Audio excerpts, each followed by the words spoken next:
Assalamualaikum warahmatullahi wabarakatuh. Perkenalkan, nama saya Karmelia Desyana Putri dengan NIM akhir 345. Di sini saya akan mempresentasikan materi mengenai keterampilan dasar konseling kelompok.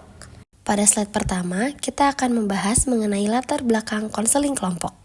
Pada perkembangan global abad ke-21, menitik beratkan pada perkembangan penduduk yang selaras dengan perkembangan berbagai dimensi kehidupan dengan masalah yang kompleks.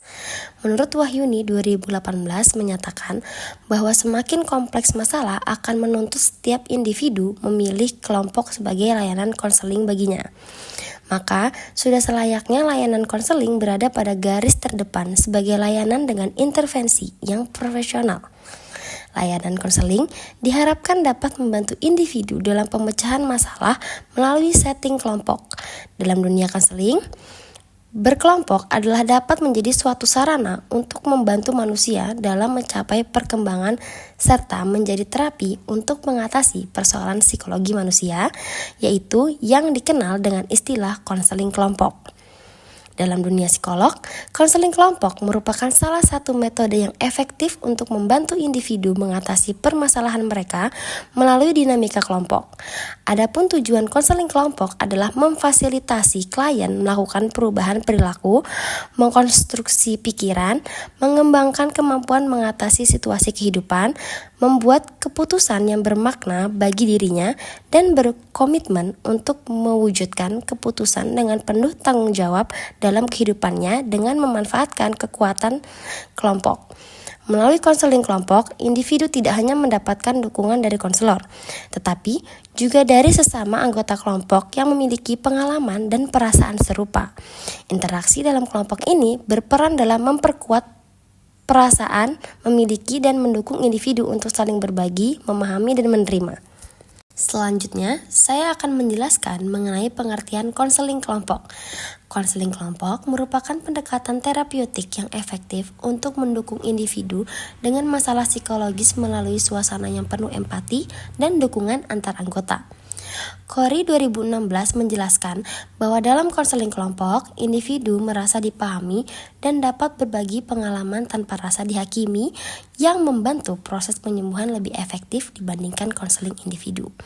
Yalom dan Lesh 2020 menambahkan bahwa interaksi kelompok memperkuat keterhubungan, mengurangi kesepian, meningkatkan empati, dan mengurangi gejala depresi serta kecemasan. Terdapat penelitian yang dilakukan oleh Burlingame et al. 2018 yang menunjukkan efektivitas konseling kelompok dalam menangani masalah seperti kecemasan, depresi, dan stres pasca trauma.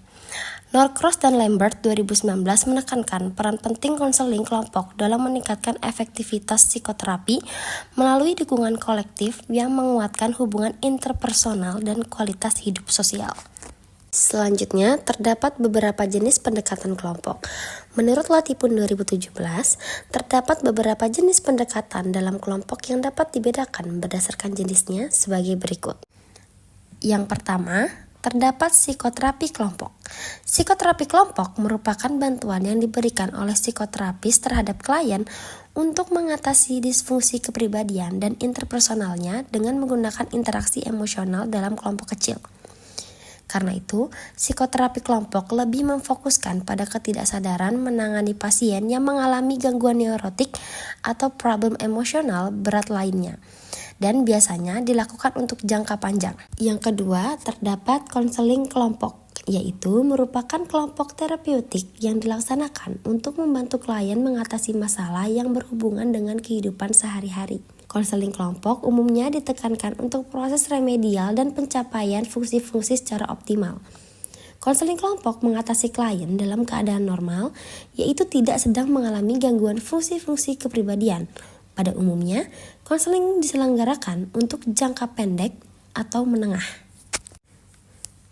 Yang ketiga, terdapat kelompok latihan dan pengembangan, yaitu merupakan pendidikan kesehatan mental dan bukan kelompok terapeutik. Biasanya digunakan untuk melatih sekelompok orang yang berkeinginan untuk meningkatkan kemampuan dan keterampilan tertentu.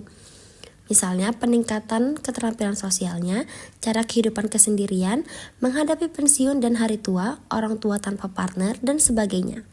Tujuannya secara umum bersifat antisipatif dan pencegahan terhadap kemungkinan timbulnya hambatan jika hal tersebut benar-benar dialami. Yang keempat, terdapat diskusi kelompok terfokus atau focus group discussion. Merupakan kegiatan diskusi tukar pikiran beberapa orang mengenai topik-topik khusus yang telah disepakati oleh anggota kelompok. Topik-topik yang dibicarakan menjadi bahan yang diminati dan disepakati oleh anggota kelompok. Peserta diskusi tidak harus memiliki masalah sebagaimana topik yang dibicarakan, tetapi ada minat untuk partisipasi dalam diskusi kelompok. Yang terakhir, terdapat self-help, yaitu merupakan forum kelompok yang dijalankan oleh beberapa orang, sekitar 4 hingga 8 orang, yang mengalami masalah yang sama, dan mereka berkeinginan untuk saling tukar pikiran dan pengalaman sehubungan dengan cara mengatasi masalah yang dihadapi, dan cara mengembangkan potensinya secara optimal. Self-help ini dapat diselenggarakan tanpa tenaga profesional. Kelompok ini misalnya untuk kalangan alkoholik yang berkeinginan menghentikan kebiasaannya, orang tua tanpa partner, dan sebagainya. Selanjutnya, terdapat tahapan-tahapan konseling kelompok. Menurut Hermina dan Haryono 2018, konseling kelompok dilaksanakan secara bertahap. Terdapat 4 tahapan dalam konseling kelompok, yaitu pada tahap 1, yaitu pembentukan. Pada tahap ini, anggota kelompok saling memperkenalkan diri dan juga mengungkapkan tujuan kegiatan konseling kelompok yang ingin dicapai. Tahap ini ditandai dengan terlibatnya anggota dalam kegiatan kelompok. Tujuan dalam tahap ini adalah anggota memahami pengertian dan kegiatan konseling, tumbuhnya suasana kelompok dan minat anggota untuk mengikuti kegiatan, tumbuhnya rasa saling mengenal, percaya dan menerima, tumbuhnya suasana bebas dan terbuka, dan dimulainya pembahasan. Tugas pemimpin kelompok pada tahap ini adalah menampilkan diri secara utuh dan terbuka, hangat, tulus, bersedia membantu dengan penuh empati, dan sebagai contoh teladan bagi anggota. Selanjutnya terdapat tahap 2, yaitu peralihan. Tahap ini merupakan pembangunan jembatan antara tahap 1 dan tahap 3.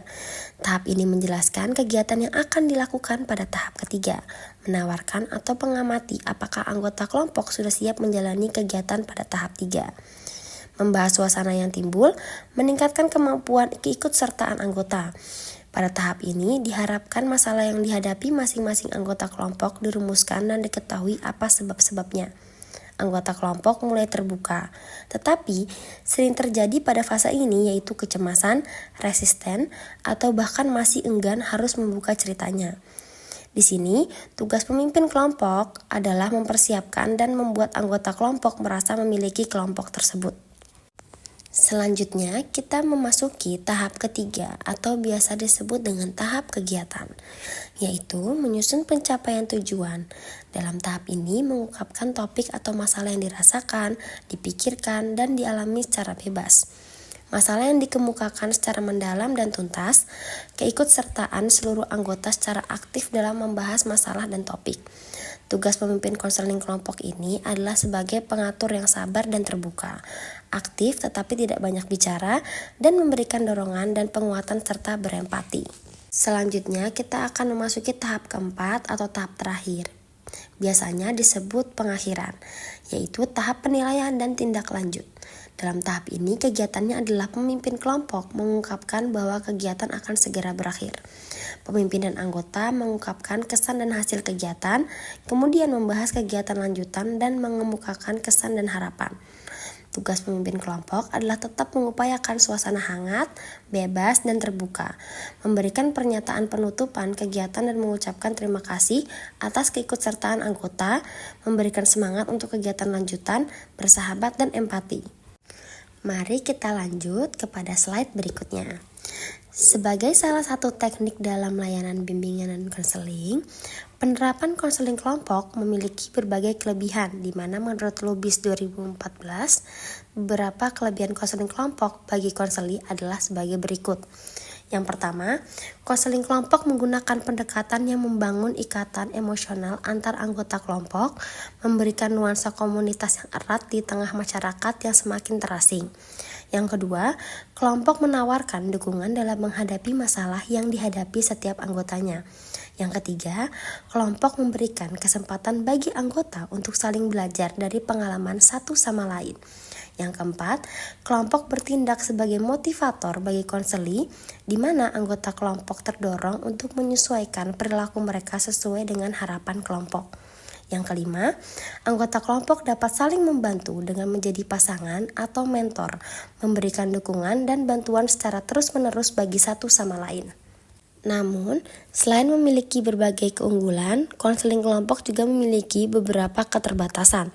Menurut Latipun 2017, beberapa keterbatasan tersebut meliputi yang pertama, sebelum mengikuti konseling kelompok, klien disarankan untuk menjalani sesi konseling individu terlebih dahulu. Tanpa persiapan ini, mereka mungkin mengalami kesulitan dalam beradaptasi dan bergabung dengan anggota kelompok lain.